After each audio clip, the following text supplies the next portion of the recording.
your shit. Let your nuts drag, nigga. These niggas just running at they fucking mouth, man. Follow protocol, blood. Get in they fucking chest, nigga. We the fucking mob, nigga. These niggas bleed different. We don't bleed, nigga. We make niggas bleed, blood. Treyway. These niggas said it hurting me. I ain't heard of you. Get the fuck up on my fucking face before I murder you. Bitch niggas always drinking blood, but I know they fool. Whole squad full of fucking killers. I'm a killer too. Sending shots, nigga. Everybody get pop, nigga. The big ol' run, nigga. We sending shots, nigga. 6'9" this and 6'9" that. Niggas on my dick and on my yacht. These niggas looking for me, you can hit my jack. I done drop my address, yellow and 6'9" that. Oh boy, I can't lie. This kid right here is an interesting character. Now, I've met dudes like him in the past. I would say I met dudes like him before he was even born. This kid looks like he's young enough to be my son.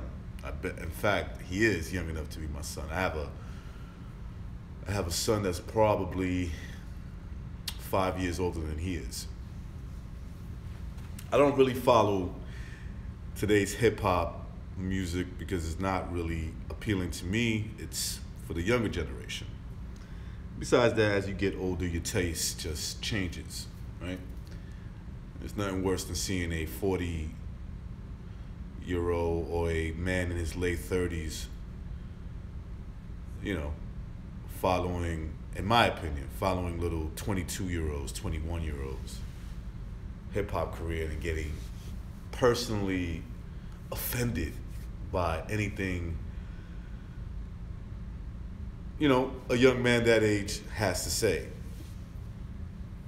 Adrian Broner versus J.Vargas. Should I say Adrian Broner versus Tekashi 6ix9ine. Now look, this is not a knock on AB. This is not a knock on Tekashi 6ix9ine. Honestly, I don't really know much about him. The only thing I would say, in my opinion, this is a kid who's a product of my generation who grew up in shitty neighborhoods and shitty situations, having kids way too young. I could be wrong. That's probably not his situation. You know, I don't know really anything about his background. But Adrian Broner,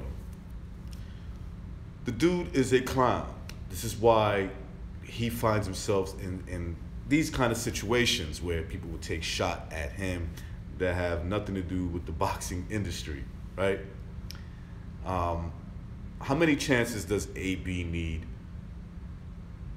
How many fixed fights does AB need to win a big one, right? Now, he's fought some pretty decent names throughout his career, right? So I'm not gonna say he hasn't fought anybody, but he's mainly lost to the names with, you know, that are contenders, guys who we consider to be contenders who are ranked high in whatever weight class he's fighting in. So this fight is taking place at 144 pounds from the way I understand it.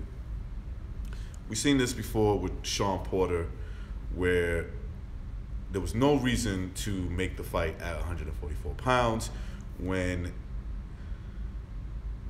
we all know that Adrian Broner could fight at 147. That was to fix the fight in his favor. That's the best that they could do for Adrian Broner, and he couldn't deliver, right? Sean Porter ended up winning the fight anyway. And I think that's more or less what's going to happen in this fight. The fight will be fixed, or it's going to be fixed in, or they're going to try their best for AB. I'll just put it that way. They're going to try their best for Adrian Broner to, you know, to have every chance to win this fight against J.Vargas, and he's going to need it. In my opinion, I think Vargas should be the favorite. I don't know what the odds are. I haven't looked at it. Really don't care to. In my opinion, going into this fight, Vargas should win this fight. I don't know if the weight's going to play an issue into it. We'll see. I do think Vargas is a bigger man now, so you never know if he has a problem making it to 144 the way I understand it. If I'm wrong, let me know in the comment section. But the way I understand it, the fight's going to take place at 144 pounds. Which would mean that, in my opinion, it means that they're trying to fix the fight, or they're hoping that it works out in Broner's favor, that the weight loss would be too much for J. Vargas. I think the reason why Broner is in this situation, I think the people that he's surrounded with, that manage his career, look at it this way. They look at it as, fine, if he wins, we could work off that. He does have a little bit of a buzz for all the wrong reasons.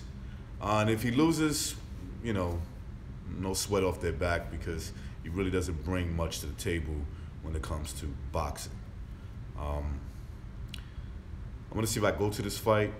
I know it's in Barclay. I have a hookup, so I can get tickets for these fights. See if I check it out, just to see what the environment's gonna be like, knowing all the other stuff that's going on. I have a feeling the environment's not going to be good for AB. That's just my opinion going in. Checking out all the all the outside confrontations that he has with this kid that I really don't know much about, but looks like he's associating himself with some people that can make things interesting. Anyway, that is my video. Peace.